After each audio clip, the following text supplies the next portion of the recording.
저는 서울대공원의 장현주라고 합니다. 네, 앞에서도 잠깐, 네, 감사합니다. 네, 앞에서도 잠깐 소개해드렸듯이요. 저는 서울대공원에서 동물행동 홍보와 담당 큐레이터로 있어요. 여러분들 서울대공원은 모르는 분들 안 계시죠? 그리고 한 번쯤은 다들 와보셨겠죠? 네. 근데 아마 동물원에 큐레이터가 있나라고 되게 의아해하시는 분들도 있을 것 같고요. 그리고 방금 제 업무라고 얘기했던 행동순서가 뭔지 궁금해하시는 분들이 있을 것 같습니다. 이거는 제가 차차 설명해 드리도록 할게요. 네, 오늘은 제가 이제 자연사 박물관과 동물의 역사와 함께 동물원 큐레이팅이 뭔지를 소개해 드리겠습니다.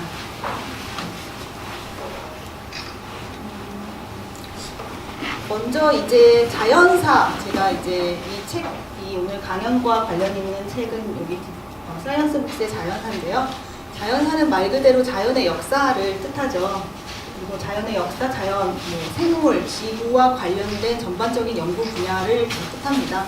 오늘 저는 그 자연사를 두루 볼 수 있는 자연사 박물관의 역사와 함께요. 동물원의 역사를 논하자에서 얘기를 해드리고 싶어요. 사실 동물원은 박물관은 아니에요. 근데 뭐 연구라던가 교육이라던가 아니면 컬렉션 관리 같은 비슷한 목적을 가지고 있습니다. 그래서 동물원의 역사를 잠깐 말씀을 드리고요. 과학을 논하자에서는 제가 큐레이터라고 말씀을 드렸잖아요. 그 자연사의 일부인 동물에 관련된 제가 어떤 일을 하고 있는지를 소개를 시켜드릴게요. 그리고 서울동물원 자연사 박물관이라고 이름 붙였는데요. 저희 동물원에 있는 조금 독특한 동물들에 대해서 특징을 좀 설명드리려고 합니다.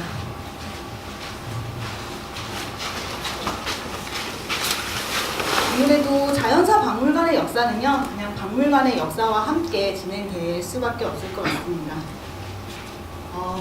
장현주 자연사 박물관의 컬렉션입니다. 네.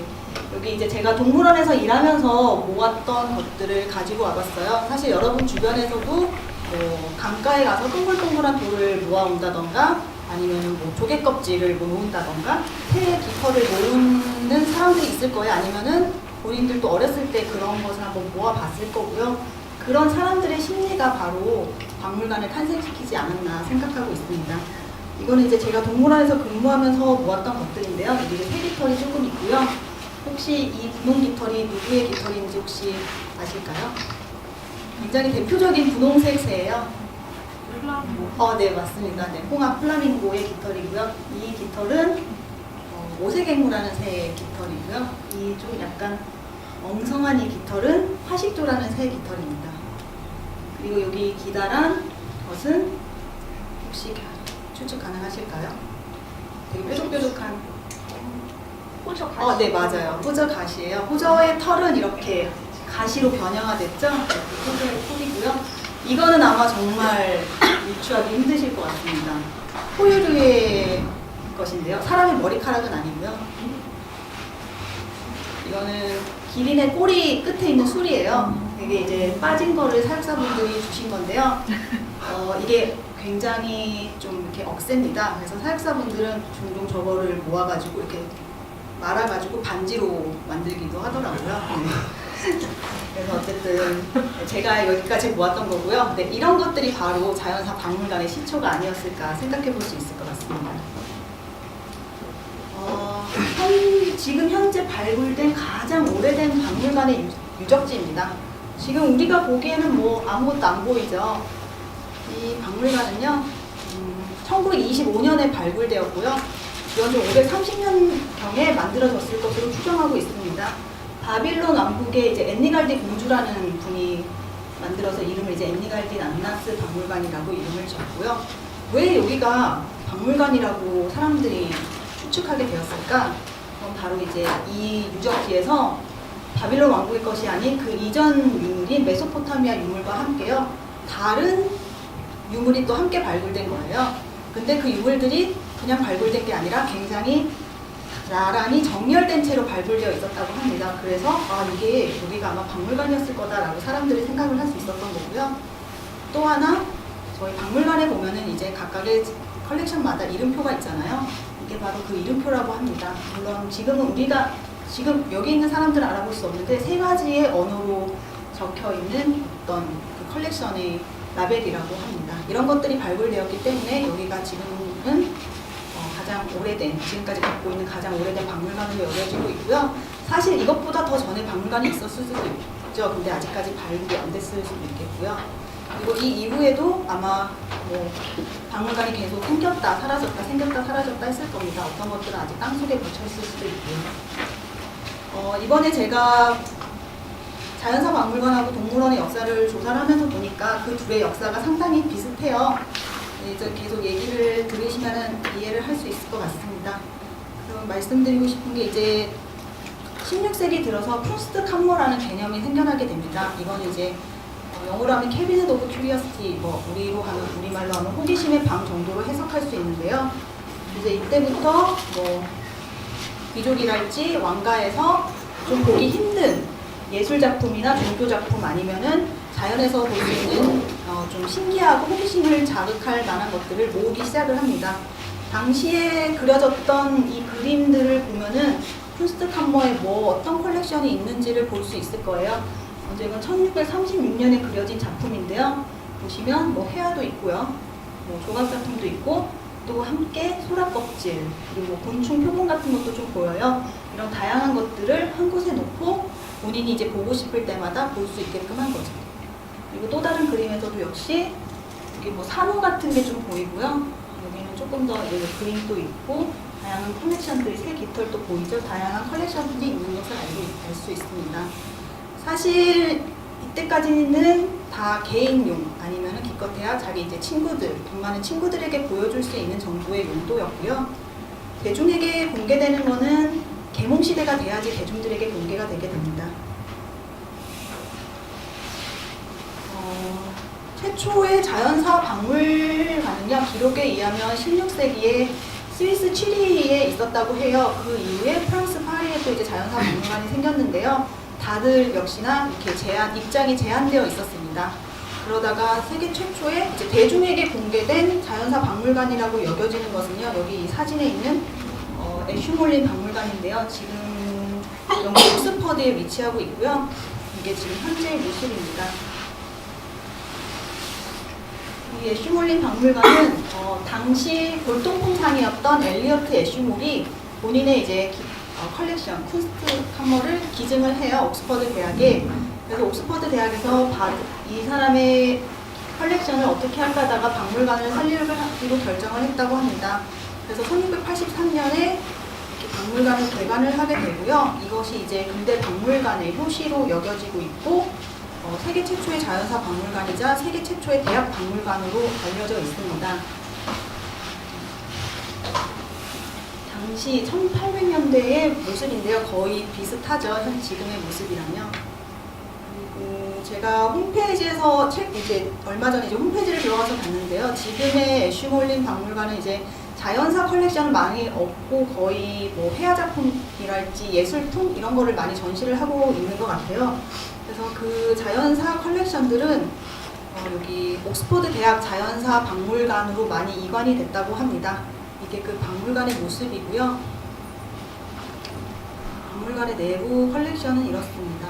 저도 한번 가보고 싶은 곳인데요. 네. 그래서 어쨌든 애슈몰리는 이제 세계 최초의 자연사 박물관이라는 타이틀을 가지고 있곤 하지만 더 이상 이제 자연사의 컬렉션은 많지 않은 것으로 보입니다. 동물원의 역사도 네, 이 이후에 이제 영국 박물관이나 루브르 박물관이 개관을 하면서 이제 대중에게 공개가 되고 오늘날 이제 박물관으로 이어지게 됐습니다. 동물원도 역사가 아까도 말씀드렸지만 박물관과 굉장히 비슷하게 이어집니다.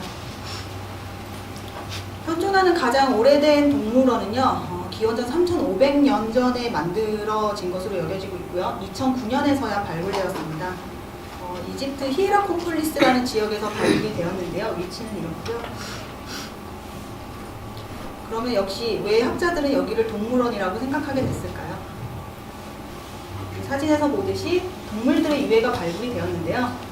이렇게 구획화된 곳에서 뭐 코끼리나 악어, 하마 등의 이제 뼈가 발굴됐다고 해요. 그래서 아마 여기는 동물원으로 사용되었을 것이다 라고 사람들이 생각을 하게 된 거죠. 그 이후에도 많은 동물 수집가들이 있었습니다. 유명한 솔로몬 왕도 동물들을 수집했다고 알려져 있고요. 알렉산더 대왕도 이제 동방 원정을 떠나면서 아시아에서 본 희귀한 동물들을 그리스로 보냈다고 합니다.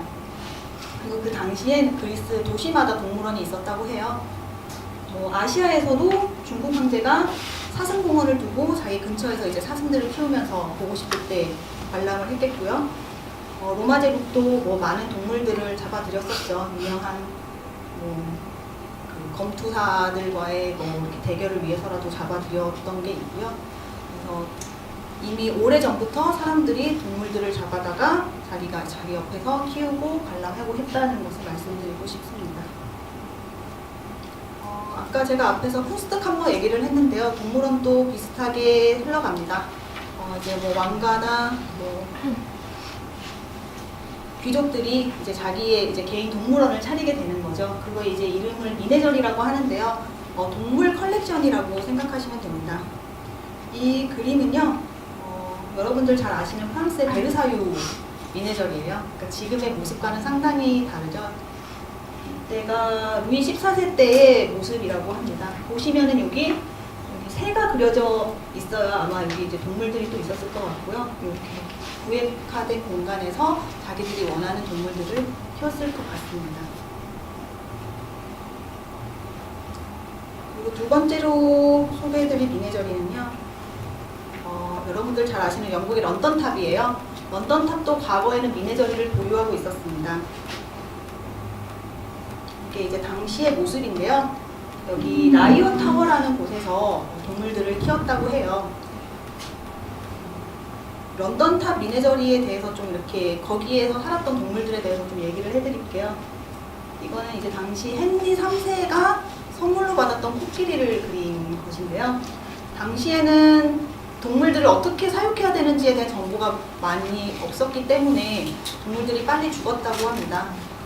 예를 들어서 이 코끼리도 이제 런던이 코끼리가 살던 환경에 비해서 굉장히 춥잖아요. 그래서 겨울에 추위를 이기라고 포도주를 줬대요.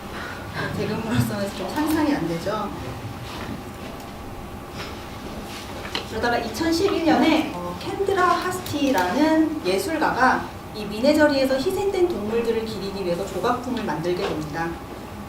이 소재는요, 여러분들 새장에 있는 좀 이렇게 망 아시나요? 그거를 이렇게 엮어서 조각을 만들었다고 해요. 이 코끼리는 이제 아까 앞에서 보여드렸던 그 1255년에 프랑스 왕에게서 선물로 받은 코끼리를 그린 작품이고요. 그리고 1251년에 노르웨이 왕이 또 북극곰을 헨리 3세에게 선물로 주었다고 합니다. 당시 또 특징적인 것은 북극곰을 이제 쇠사슬에 묶어서 키웠는데요. 쇠사슬의 길이가 되게 길고 튼튼했다고 해요. 그래서 북극곰이 여기서 있다가 템즈강으로 들어가서 물고기를 사냥하곤 했다고 합니다. 그래서 이 조각도 이렇게 쇠사슬을 같이 그려놨어요. 그리고 또 헨리 3세가 또 사자를 또 선물로 받았대요. 처음에 이제 사자 3마리를 받은 것으로부터 해서 미네저리가 시작됐다는 얘기도 있는데요. 이 사자들이 이 이후에도 헨리 3세 이후에도 계속 있었던 거 계속 키웠던 것 같습니다. 근데 최근에 이제 어떤 사자 여기에서 발굴된 사자의 두개골을 감식을 해봤더니 지금은 멸종된 바바리 사자로 나왔다고 해요. 그래서 많은 바바리 사자들이 여기 런던탑에서 목숨을 잃지 않았을까라는 생각이 좀 들더라고요.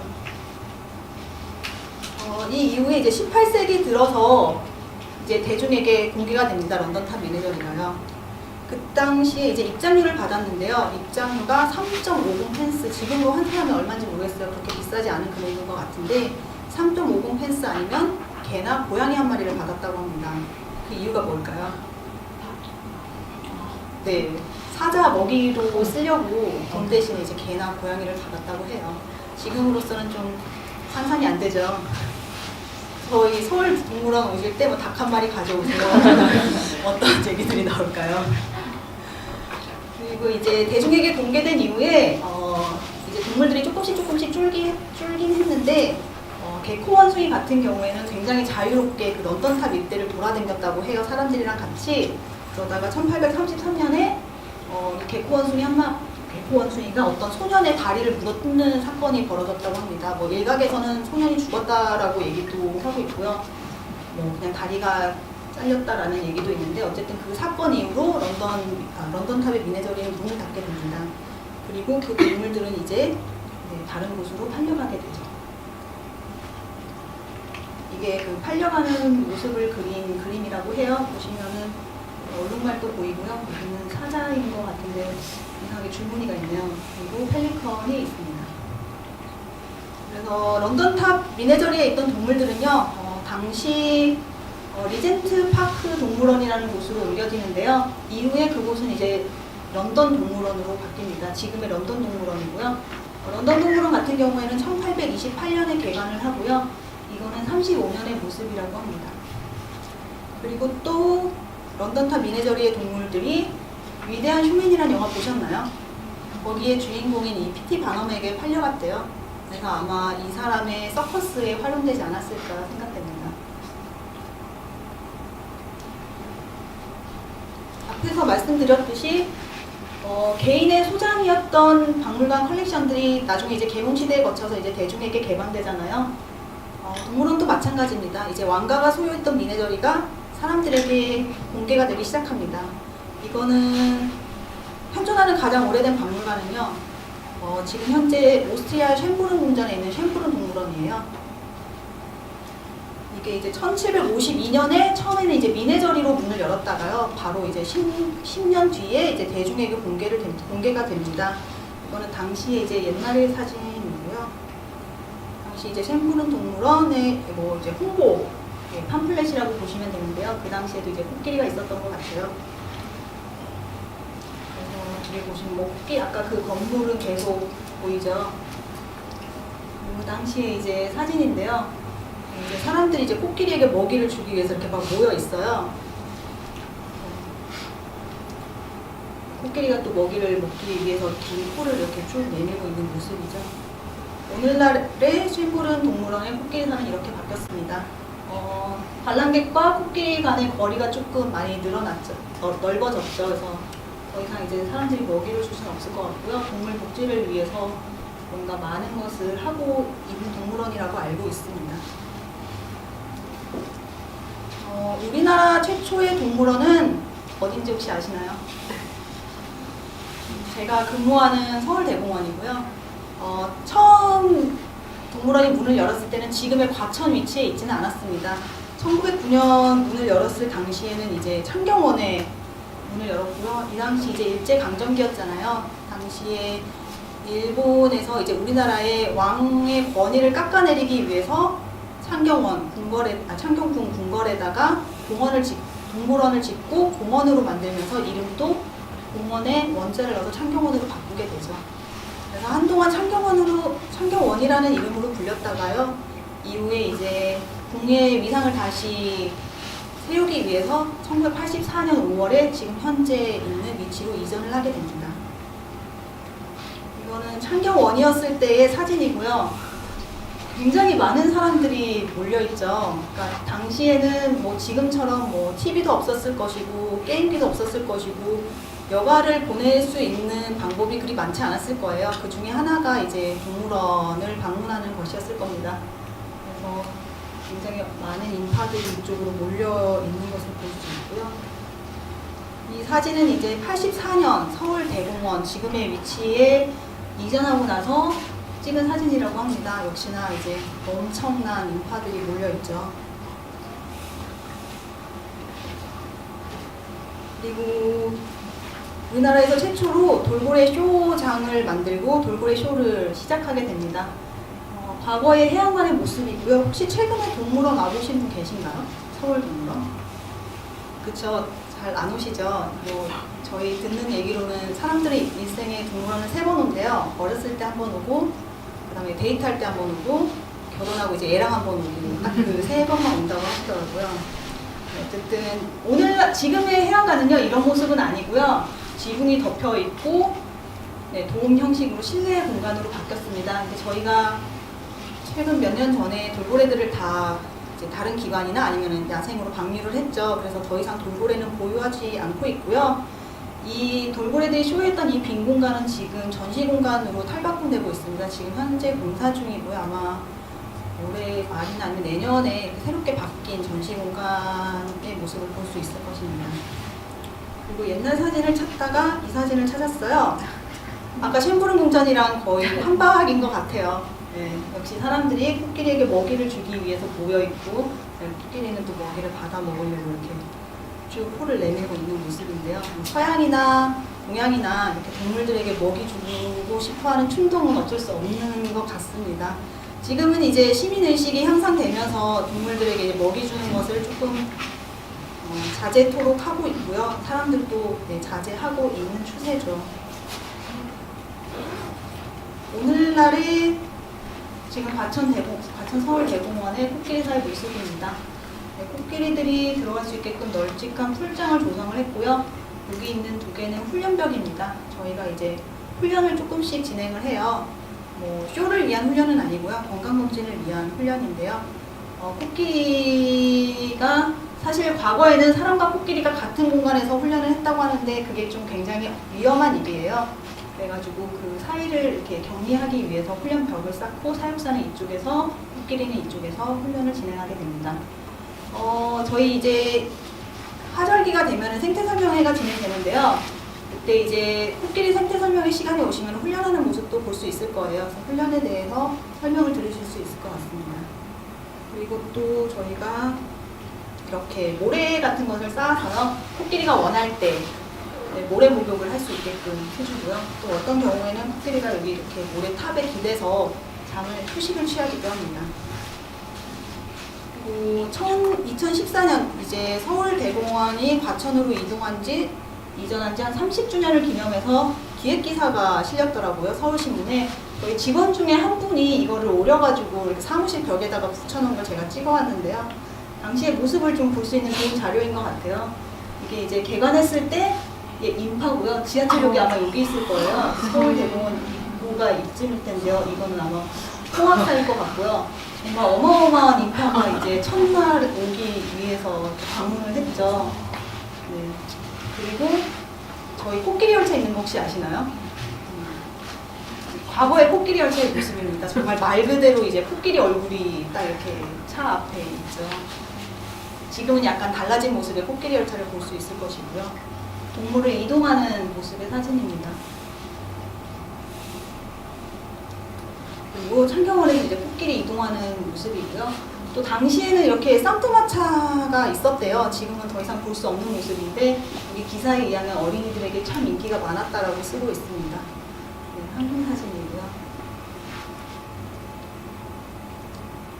네, 동물원과 박물관의 역사는 여기서 마치도록 하고요. 말씀드렸다시피 둘 다 처음에는 어떤 재력가랄지 왕의 개인적인 만족을 위해서 만들어진 공간이었습니다. 그 공간들이 이제 시대를 거쳐서 대중에게 공개가 되고 지금의 동물원과 박물관이 되었다고 생각됩니다. 제가 하고 있는 업무, 동물원에서 제가 어떤 일을 하고 있는지를 소개를 해드릴게요. 사실 큐레이터 하면은 되게 의아해 하시는 분들이 많고요. 보통 큐레이터 하면은 여기 사진 속의 사람들을 생각하죠. 뭐 박물관이나 미술관에서 작품에 대해서 설명해주는 사람, 아니면 굳이 이제 뭐 생물학과 연관된 분야를 찾다 보면 자연사 박물관에서 이렇게 컬렉션을 설명해주는 사람을 생각할 거예요. 사실 우리나라 그 사전에서도요, 큐레이터라는 단어를 찾으면요, 좀 제한적입니다. 박물관이나 미술관에서 이런 일을 하는 사람이다 라고 얘기를 하고 있고요. 큐레이터를 한국어로 바꾸면 학예사라고 하죠. 요즘 학생들이 한자를 안 배운다고 그러는데요. 이 예자가 예술의 예를 뜻하는데요. 그래서 더 제한적으로 나타내는 것 같습니다. 그래서 이제 큐레이터는 박물관이나 미술관에서 관람객을 위해 전시회를 기획하고 작품을 수집하며 관리를 담당한다. 소장품과 관련된 학술적인 연구 업무를 수행한다라고 말을 하고 있어요. 동물원 큐레이터도요, 여기서 굳이 비슷한 것을 찾는다면 소장품과 관련된 연구 업무를 수행한다라고 생각하시면 됩니다. 근데 여기서도 이제 소장품이라고 하니 품자가 또 물건이잖아요. 그래서 사실 생물에게 품자를 쓰는 건 아닌 것 같고요. 그래서 제가 앞에서도 계속 컬렉션이라는 단어를 썼어요. 소장품이라는 단어는 좀 맞지 않는 것 같습니다. 이제 구글에서 동물원 큐레이터, 주요 큐레이터를 검색하면은 조금 더 구체적인 정보를 얻을 수 있습니다. 보통 이제 과학자, 뭐 생물학자나 동물학자 등의 과학자를 의미를 한다라고 얘기를 하고 있고요. 큐레이터의 전반적인 업무를 수행한다라고 얘기를 하고 있습니다. 이 큐레이터의 큐라라는 단어가 라틴어에서 관리하다라는 단어에서 왔어요. 그러니까 엄밀히 말하면 큐레이터는 관리자를 뜻합니다. 그러니까 컬렉션을 관리하는 사람들이라고 생각하시면 되고요. 동물원 큐레이터는 그 동물원에서 보유하고 있는 동물들을 관리하는 사람이라고 생각하시면 됩니다. 그래서 외국 같은 경우에는 사육사에서 큐레이터가 되는 경우가 많고요. 뭐 수의사도 있고, 뭐 다양한 동물과 관련된 다양한 분야의 사람들이 있고, 그리고 뭐 과장이랄지 좀 이렇게 직책 있는 지위에 있는 사람들이고요. 저는 아직 거기까지는 아닙니다. 그리고 네. 혹시 궁금하시면 오히려 동물원 큐레이터 같은 경우에는 외국 자료를 찾아보시면 더 많은 정보를 얻으실 수 있을 것 같습니다. 네, 말씀드렸듯이 전반적인 업무는 동물 관리에 관련된 거고요. 거기에는 이제 동물을 들여온다든지 내보낸다는 업무가 있고, 교육도 포함되고요. 동물사 환경 개선을 위한 리모델링, 직원 관리가 포함됩니다.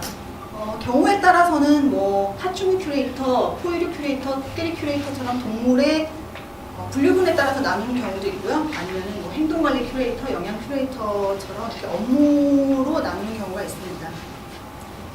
저희 서울동물원 큐레이터는 총 3분야로 나눠져 있는데요. 종관리 담당, 풍부화 담당, 전시 담당이 있고요. 저는 이제 여기 풍부화 담당 큐레이터로서 동물복지 활동과 직원 교육을 담당을 하고 있습니다. 그 동물복지에는 이제 행동 풍부화랄지 긍정적 강화 훈련 프로그램이 들어가 있는데요. 곧 설명해 드리도록 하고요. 이제 전시 담당 큐레이터는 동물 전시의 환경을 개선하기 위해서 뭐 리모델링을 한다든지 어떤 디자인에 대해서 고민하는 자리라고 생각하시면 됩니다. 최근 국내외 동물원의 관심사가 뭘까요? 뭐 동물원뿐만 아니라 동물과 관련되어 있는 전반적인 관심이 뭐라고 생각하세요? 네.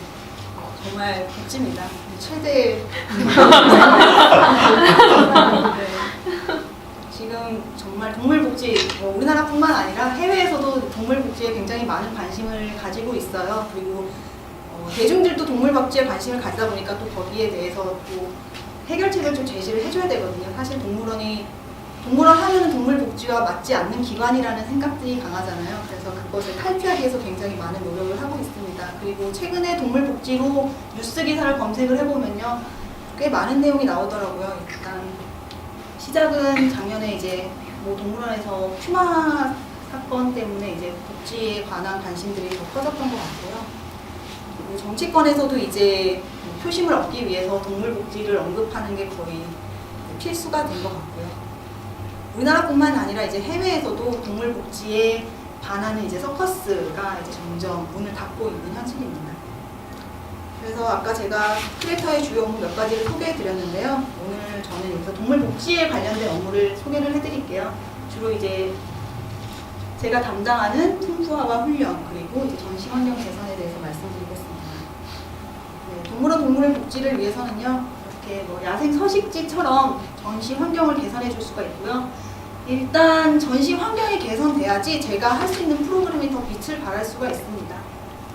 풍부화, 이제 야생 동물 행동을 표출해 주기 위한 풍부화를 한다든지 건강 관리를 위한 긍정적 강화 훈련을 실시할 수가 있습니다. 저희 전시 환경 개선 사례를 한 가지 소개해 드릴게요. 대표적인 게 저희 표범사인데요. 동물원 잘 안 오셔가지고 이 사진 혹시 이때 표범사를 보신 분이 있을지 모르겠는데요. 과거의 표범사는 정말 철창 안에 갇힌 동물, 거의 감옥 같은 곳에서 살고 있었습니다. 굉장히 공간도 좁았고요. 공간에 비해서 수가 조금 많았어요. 그리고 숨을 공간이 없었기 때문에 관람객이 그대로 노출되는데요. 이것은 동물에게 굉장히 큰 스트레스입니다. 그거를 해소하기 위해서 저희가 이렇게 바꿨어요. 일단 숨을 곳이 굉장히 많아졌고요. 그리고 구조물들이 다양하게 설치되어 있어서 어디든지 올라갈 수 있게끔 선택의 기회를 줬습니다. 여기 표범이 자고 있는 게 보이시나요? 사실 표범사에 있다 보면은요, 사람들이 지나가면서 이런 얘기를 굉장히 많이 해요. 표범이 도대체 어디 있는 거야? 근데 저기 있거든요. 근데 사람들이 잘 찾지도 않고 아예 없네 하고 그냥 지나치는 경우가 굉장히 많아요. 사실 표범은 굉장히 잘 숨는 동물이기도 한데요. 한번 시간을 들여서 잘 가는 위치가 또 있습니다. 한번 꼼꼼히 찾아보시면 숨어있는 모습을 볼 수 있을 것이고 그걸 찾는 또 재미가 있거든요. 근데 저번에 한 번은 이제 어떤 여자아이와 아버지로 보이는 분이 오셨는데요. 아버님이 지쳐서 그런 건지 모르겠는데 표범이 저기 앞에 분명히 내 눈에는 보이는데 없어 가자 하고 그냥 애를 끌고 가시더라고요. 그래서 전략인지 정말 못 보신 건지 모르겠지만 한번 여기 이제 좋아하는 위치가 있습니다. 그래서 한번 찾아보는 것도 재밌을 것 같고요. 저희가 표범 방사장이 이제 총 4개예요. 그래서 각각의 방사장마다 포인트가 있다는 거 알려드리고 싶습니다. 그래서 이렇게 시설이 개설되고 나면은 이제 풍부화랄지 훈련 같은 것이 조금 더 시너지 효과를 받아서 동물 복지를 강화시킬 수 있는 거고요. 풍부화를 잠깐 설명해 드릴게요. 풍부화는요, 말 그대로 인리치먼트라는 영어 단어에서 왔는데요. 그냥 풍부하게 하는 겁니다. 그러면 무엇을 풍부하게 하느냐? 주변 환경 요소, 동물의 감각, 먹이, 인지력 등을 풍부하게 해서 말 그대로 동물의 행동이, 더 다양한 행동이 나오게끔 그런 프로그램을 말하고요. 목표는 이 좁은 공간이잖아요. 동물원이라는 곳이. 거기에서 보이는 이제 스트레스를 줄여주고 야생에서 볼 수 있는 그 야생 고유의 행동을 나타낼 수 있도록 하는 모든 프로그램을 의미를 합니다. 역사는 그렇게 길지 않아요. 1920년대에 영장류 연구의 개척자라고 할 수 있는 로버트 여키스 박사가 당시 이제 실험동물로 영장류를 굉장히 많이 썼대요.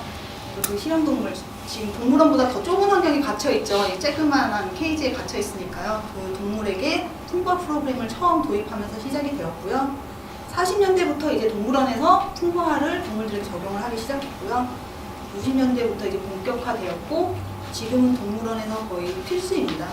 동물 복지하면은 바로 풍부화가 나오고요. 미국이나 유럽에서도 거의 매일매일 진행을 하고 있고 당연시되고 있습니다. 지금 서울동물원도 2003년부터 시작을 했고요. 국내 동물원에서는 거의 이제 자료가 굉장히 많이 있고 다른 동물원에게 이제 정보를 주고 있는 실정이고요.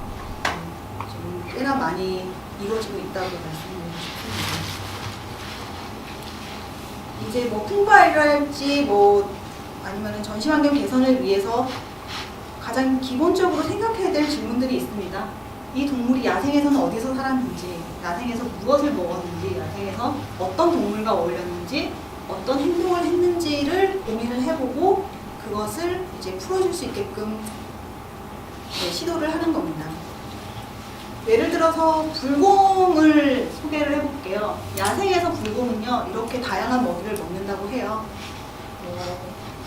과일도 먹고요, 물고기도 잡아먹고, 곤충이나 나뭇잎 같은 것도 먹고, 종종 사슴도 사냥을 하죠. 그리고 서식지는 숲도 있고, 강도 있고, 들도 있는 엄청난 넓은 범위에서 서식을 하고요. 한 연구 자료에 의하면요, 알래스카에 서식하는 불곰 같은 경우에는 행동권이 수컷의 경우 약 90제곱킬로미터라고 합니다. 그리고 캐나다 브리티시 컬럼비아 주에 서식하는 불곰의 행동권은 수컷의 경우에 약 300제곱킬로미터가 넘죠. 이렇게 면적에 조금 차이가 나는 거는요, 알래스카가 먹이자원이 더 풍부하기 때문에 면적이 좁아도 충분히 이렇게 생존이 가능하기 때문에 적은 거고요. 이렇게 야생에서는 넓은 곳에서 서식을 하는데 미국 동물원 수족관 협회에서는 너희들 동물원 방사장은 아무리 적어도 37.2제곱미터가 넘으면 돼라고 얘기를 하고 있습니다. 그러니까 얼마나 좁은 면적이에요.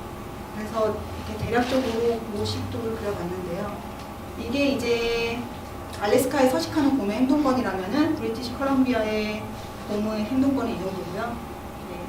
동물원에 주어진 면적은 정말 포괄만하죠. 사실 이거보다 더 작게 그려야 되는데 더 작게 안 그려져가지고 그러니까 동물들이 얼마나 힘들겠습니까? 그래서 그거를 조금이라도 이제 완화시켜주기 위해서 풍부화를 적용을 해주는 거고요. 풍부화에는 서울대공원에서는 일단 6가지로 종류를 그러니까 구분을 하고 실시를 하고 있습니다.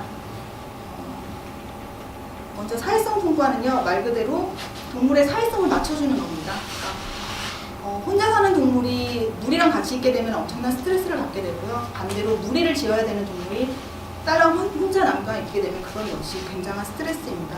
그래서 저희는 최대한 사회성을 맞춰주기 위해서 노력을 하고 있고요. 이게 서울대공원의 미어캣이고요. 이게 야생의 미어캣입니다. 저희 미어캣들은 이제 무리를 지어서 살 수 있고요.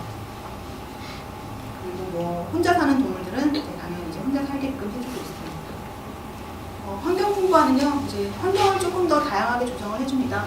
이런 구조물이 없다면 그냥 땅바닥이죠. 땅바닥에서만 동물이 살게 되면은 아무래도 활동할 수 있는 게 한정적이잖아요. 그래서 뭐 수직 구조를 만들어줘서 동물들이 더 활동을 더 많이 할 수 있게 해주고요. 이거 같은 경우에는 침팬지 타워예요. 그래서 굉장히 높은 타워를 만들어줘서 침팬지들이 여기서 쉬는 경우가 많고요. 여기는 이제 바바리안이라는 동물입니다. 이 동물은 바위산에서 살아요. 그래서 저희가 인공 바위를 만들어줬습니다. 그리고 염소인데요. 염소도 굉장히 높은 곳을 좋아해요. 혹시 뭐 인터넷에서 나무에 주렁주렁 매달려 있는 염소 사진 이런 거 혹시 본 적 있으신가요? 한번 검색을 해보세요. 나무를 굉장히 잘 타는 것처럼 보여요. 그래서 저희도 이렇게 구조물을 만들어줬고요. 여기 이제 염소들이 쉬고 있습니다. 그리고 뭐 이렇게 영구적인 구조물뿐만 아니라요. 주기적으로 뭐 사다리를 만들어준다던가 이렇게 다 쓴 소방호스를 재활용해서 해먹을 만들어서 설치를 해주고 주기적으로 교체해주고 있습니다. 이제 먹이를 다양하게 주자, 먹이 풍부화 얘기인데요. 물론 평상시에도 굉장히 다양한 먹이를 제공을 하고 있어요. 근데 이제 계절이나 시기나 어떤 상황에 따라서 특식을 제공을 해줍니다. 이거 같은 경우는 이제 여름철에 수박을 제공해 준 거고요. 아메리카 들소에게 제공을 해줬고요. 여기는 검은꼬리 프레리독인데요. 카모마일이라는 허브를 시범적으로 제공을 해줬어요. 혹시나 먹는지 안 먹는지 알 정보가 없어서요. 그랬더니 여기 꽃잎을 먹더라고요. 이파리는 좀 잘 안 먹고요. 여기는 뭔지 보이시나요? 네, 지렁이에요. 이게 오소리가 굉장히 지렁이를 좋아한다는 얘기를 듣고요. 이제 사육사가 직접 그 하수구에 들어가서 땅을 파가지고 지렁이를 채집했고요. 정말 잘 먹었습니다. 거의 기회가 있으면 많이 잡아주고 싶고요. 그리고 흔히들 초식동물 하면은 풀을 먹는 동물이라고 생각을 하시는데요. 초식동물에도 종류가 굉장히 많습니다. 뭐 진짜 풀을 먹는 그 그라스를 먹는 동물이 있는가 하면 나뭇잎을 먹는 동물이 있어요. 기린 같은 경우에 대표적으로 나뭇잎을 먹는 동물이고요. 그래서 저희가 정기적으로 이렇게 나무를 잘라다 줍니다. 뭐 아카시나무나 단풍나무를 잘라다 주는데요. 평상시에는 이제 건초만 먹다가 이렇게 나뭇잎이 오면 기린들이 굉장히 좋아해요. 그래서 여기 이제 사육사가 여기 문을 열고 이 나무를 끌고 오는 순간부터 기린들이 모이기 시작을 해요. 그래서 이제 어떻게든 먹으려고 하다가 이제 여기 호이스트를 연결해서 기린이 키가 크니까 저희가 매달아 주거든요. 이렇게 나무가 올라가면서 기린들이 먹기 시작합니다. 그래서 다 걸렸을 때쯤에는 여기 이제 반이 거의 먹은 상태예요. 정말 좋아하고요. 이거는 정말 자주자주 해주면 굉장히 좋은 풍부화입니다. 특히 이렇게 나뭇잎을 주식으로 하는 동물들의 경우에는. 그리고 감각 풍부화는 말 그대로 여러분들이 아시는 오감을 자극하는 풍부화예요. 뭐 후각, 촉각, 미각 등을 자극을 하고 있고요. 이거는 한약재로 쓰는 아버님이 좋아하실 것 같은데 당귀입니다. 그 당귀를 저희가 아시아 코끼리에게 제공을 했어요. 근데 그냥 냄새 맡으라고 준 거였는데 한 마리는 또 먹더라고요. 개체마다 또 반응이 다르다는 거. 다른 코끼리는 먹지 않았고요. 그리고 통나무에다가 이렇게 향수를 뿌려주면 이제 사자나 호랑이들이 이렇게 몸을 비비는 행동을 보여줍니다. 그리고 또 감각 풍부화를 위해서요. 우리 동물원에 또 양들이 있어요. 주기적으로 양털을 깎습니다. 그 양털들을 이제 또 맹수들에게 제공을 해주면 사자 같은 경우에는 막 물고 달리기도 하고요. 네, 이것도 근데 또 그냥 주면 재미없을까봐 양처럼 좀 비슷하게 모양을 만들어서 제공을 하십니다. 근데 금방 목이 떨어져 나갔어요. 그리고 이게 로즈마리입니다. 우리 흔히 집에서 키우는 조그마한 로즈마리가 아니라요. 엄청 잘 켜서 거의 이 정도 되는 로즈마리를 사자에게 줬더니요. 거의 대형 캣닙 수준의 반응을 보였습니다. 이렇게 막 핥고 막 어떻게 몸을 막 비비고 굉장히 반응이 좋았었습니다. 이런 걸 다양하게 시도를 해주고 있습니다. 인지 풍부화는요, 네, 인지를 자극하는 거예요. 그래서 먹이를 먹을 때 그냥 단순히 먹이만 먹게 하는 게 아니라 좀 생각을 해서 먹이를 먹도록 유도를 하는 거고요. 흔히 먹이 퍼즐이라는 얘기를 써서 이렇게 동물이 조금이라도 더 생각을 하게끔 유도를 하는 겁니다. 이거는 여러분들 많이 아실 박 터트리기를 그 개념을 갖고 온 거예요. 그래서 이렇게 박을 만들어서 주변에 이제 기다란 나뭇가지를 던져 놓으면은 오랑우탄이 그 나뭇가지를 찾아서 나뭇가지로 이거를 이렇게 때려가지고 깨는데요. 처음 할 때는 시간이 좀 걸렸다고 해요. 나뭇가지 이 기다란 막대기를 찾는데도 시간이 좀 걸렸고 이거를 파악하는 데 시간이 걸렸는데요. 오랑우탄 굉장히 똑똑한 동물이에요. 두 번째, 세 번째 하면 5분 만에 그냥 막대기가 여기 어딘가 있을 텐데 하면서 가가지고요. 바로 이제 이렇게 바로 이게 먹이를 꺼내 먹습니다. 그리고 이거는 피티병을 활용한 장치인데요. 여기 이렇게 깔끔한 구멍을 뚫어놓고 이 안에 미어캣이 좋아하는 미럼이라는 애벌레를 넣어놔요.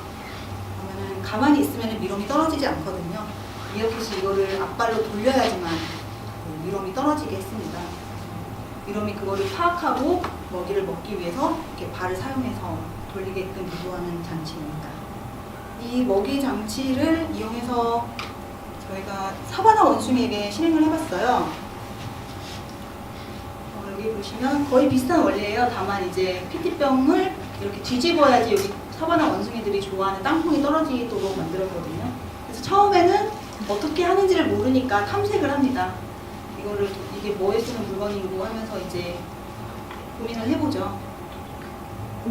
그러다가 이제 돌려서 땅콩이 조금 나왔는데요.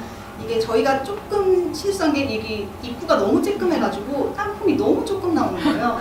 그래서 지금 보면은 이렇게 물이 지어 있는 동물에게 이런 풍부화를 실시를 하면은요, 꼭 머리를 써서 돌리는 동물이 한 마리 있고 주변에서 떨어진 걸 냉큼 뺏어먹는 동물들이 있습니다. 보시면 다들 이제 고민을 하고 있죠.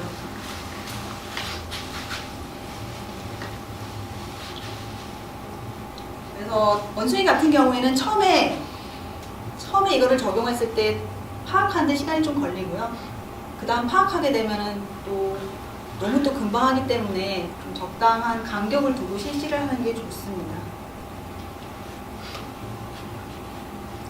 그리고 마지막으로 놀이 풍부화인데요. 말 그대로 그냥 놀게끔 하는 풍부화예요. 그래서 저희가 장난감 같은 거를 제공을 해주는데요.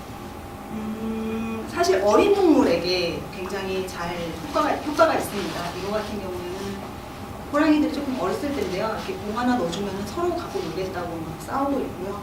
불공 같은 경우에도 호기심이 굉장히 많기 때문에 새로운 아이템을 넣어주면은 그거를 탐구하는 데 시간을 많이 보내고 있습니다. 그리고 코끼리 같은 경우에는 풍부화를 하기가 굉장히 어려워요. 웬만하면 다 부셔버리기 때문에 힘이 너무 세서 이거 같은 경우에도 저희가 코끼리가 가지고 놀라고 타이어를 설치를 해주는 건데요. 매달아 준 건데요. 그냥 승용차의 타이어가 아닙니다. 트랙터용 타이어예요. 그래서 매달아 줬는데 이것도 몇 번 이렇게 코로 당기니까 끊어져 버리더라고요. 그래서 잠깐이라도 잘 갖고 논 것에 만족을 하고 있습니다.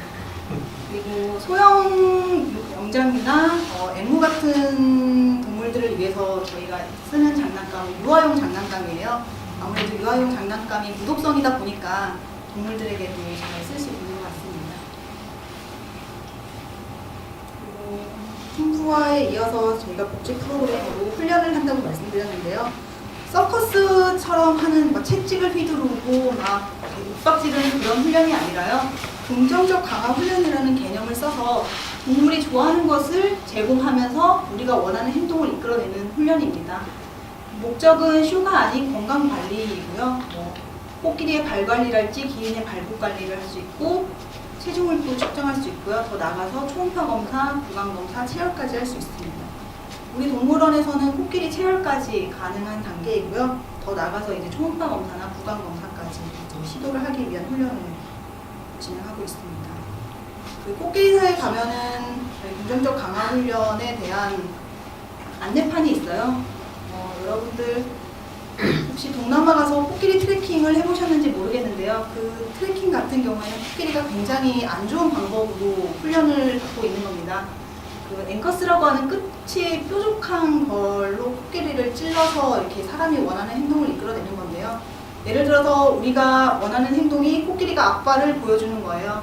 긍정적 강화 훈련 같은 경우에는 코끼리가 앞발을 들었을 때 코끼리가 좋아하는 먹이를 주면서 보상을 해줍니다. 그러면 이제 코끼리가 자발적으로 앞발을 드는 거고요. 부정적 훈련 같은 경우에는 앞발을 들 때까지 앵커스로 찌릅니다. 또 앞발 들으려고. 그러다가 이제 코끼리가 아파서 앞발을 들게 되면 찌르던 거를 멈추게 되는 거죠. 그래서 동물 복지 차원에서는 굉장히 좋지 않은 거고요. 저희 동물원에서는 긍정적 강화 훈련 개념을 써서 동물들을 훈련시키고 있습니다. 뭐 코끼리나 돌고래처럼 머리가 좋은 동물만 훈련을 할 수 있는 건 아니고요.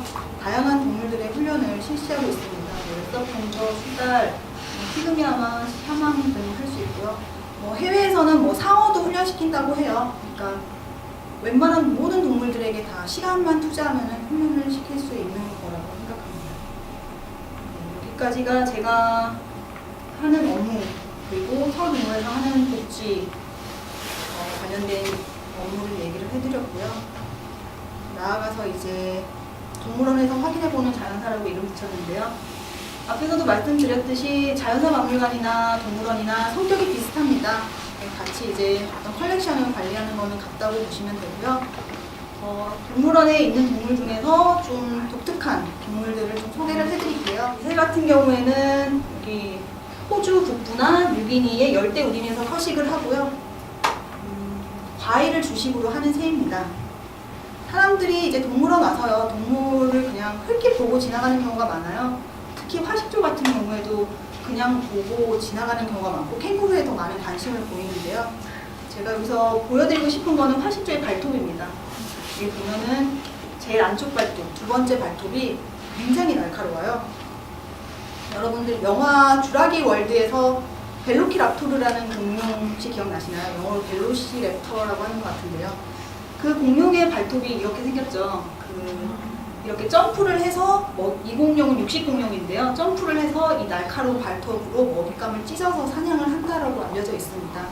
그래서 이게 박물관에서 보시는 벨로시랍터, 그러니까 랩토르 종류의 발가락인데요. 이게 화식조의 발가락입니다. 보면 굉장히 유사한 걸 볼 수 있죠. 그래서 새가 정말 공룡의 후손이구나라는 거를 이런 걸 보면 알 수 있을 것 같아요. 그래서 다음번에 한번 오시면 이런 이 새의 발톱이 어떻게 생겼는지 한번 꼼꼼히 한번 살펴보시기 바랍니다.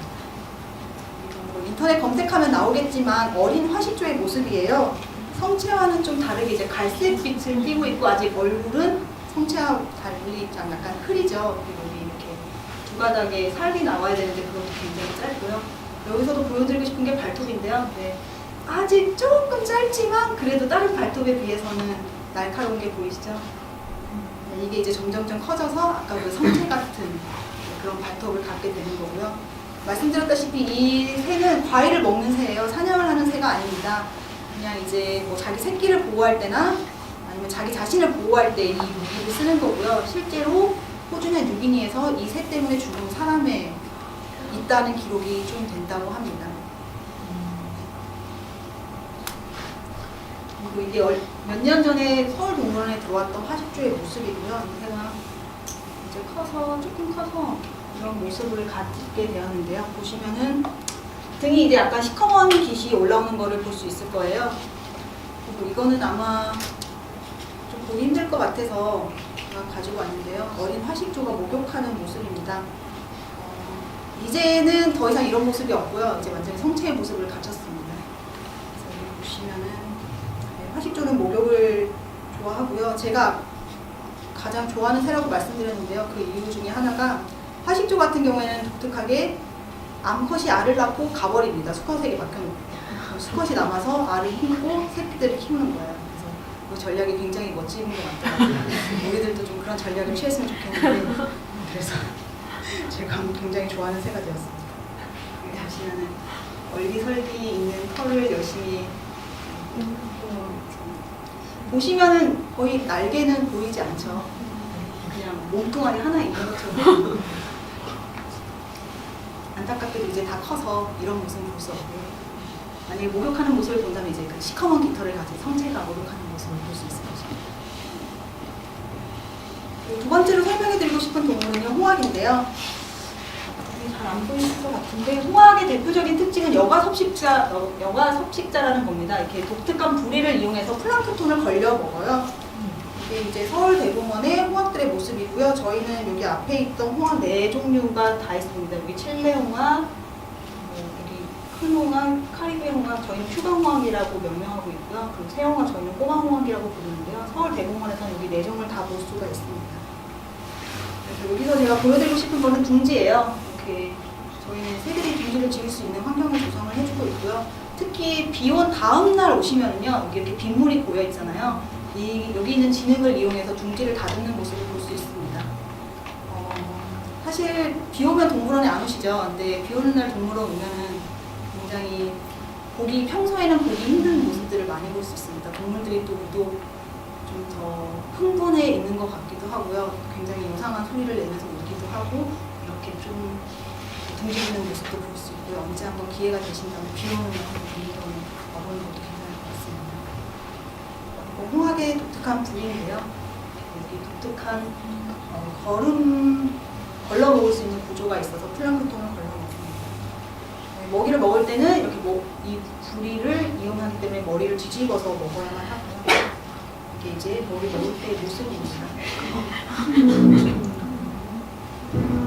실제로 어떻게 먹는지 영상으로 보여드릴게요. 보시면은 이거 한 마리, 두 마리가 먹이를 찾고 있고요. 얘는 덤으로 그냥 보너스로 그냥 목욕하는 모습입니다. 그래서 이렇게 물속에 뭐가 없는지 이렇게 얘는 꼬마홍학이고 칠레홍학이고 이런 식으로 해서 먹이를 찾는 모습을 볼 수 있을 겁니다. 아이고, 이 퀴즈였는데.